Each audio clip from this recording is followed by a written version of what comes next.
your hand on a student's arm if you are able to be in an in-person lesson, or you can feel your own arm like this. Maybe so I'm playing with my right hand. Put your left arm on top of your right and feel what it would feel like to use arm weight and balance your arm weight on this. And then take all the arm weight out and then put it back in for this. So there's a number of coordination issues here and listening, because you're playing this and then you have to make it connect to this one with a good legato. Notice I'm sort of rocking back and forth. But what I'm really doing is playing this, releasing the arm weight, playing with no arm weight for these two notes, and then re-engaging just enough to make that connection go from the G sharp to the C sharp. So when I talk about releasing and re-engaging arm weight, measure 6 is a perfect spot, but measure 2 works as well. I might even be doing it on the first quarter note of measure 1. Let's see. Yes, I believe I am. So let's do measure 2 first, because it's easiest to see. Here's coming into measure 2. You can hear that when you're able to use a slow attack like that, it rings out so much better. I heard a recording on YouTube recently, yesterday, that sounded like this.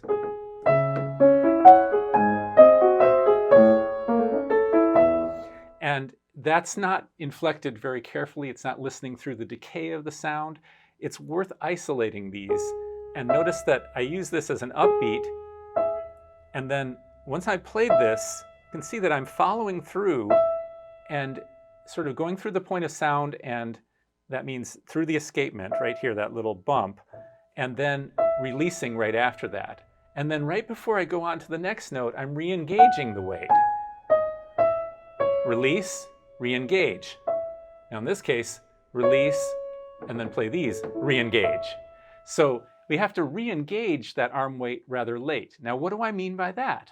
If you did a 2-note slur, you would feel it much more profoundly. So if I go to here, I'm going to release. Now imagine I go.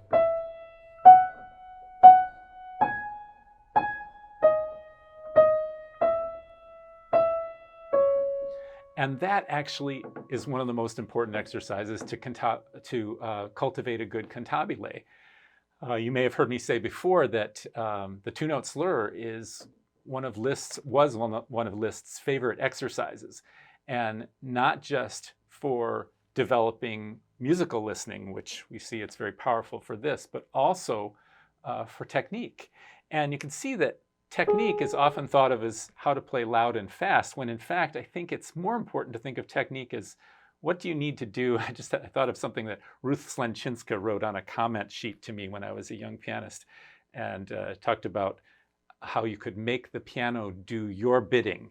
And I don't think there's anything egotistical about that. It's talking about how you can develop a comprehensive transcendental technique to be able to express what you really need to and what you want to authentically. And that's why that comes around with doing basic exercises like 2-note slurs and listening really carefully through those decays.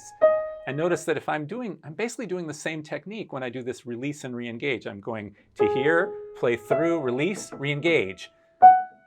So instead of going, that's the way to practice that. So take out the quarter note and make 2 eighth notes. And this one is like a slur to here, release, play again a down up, and you get the same sensation of what it's like. Now, instead of doing that, now play the quarter note. So you imagine that you're releasing. So you release, but don't let go, and then re-engage. And then with all the voices, you end up with release, re-engage, breathe.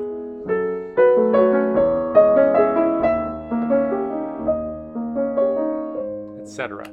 So that is the crux of the release and re-engage cantabile technique as I espouse it.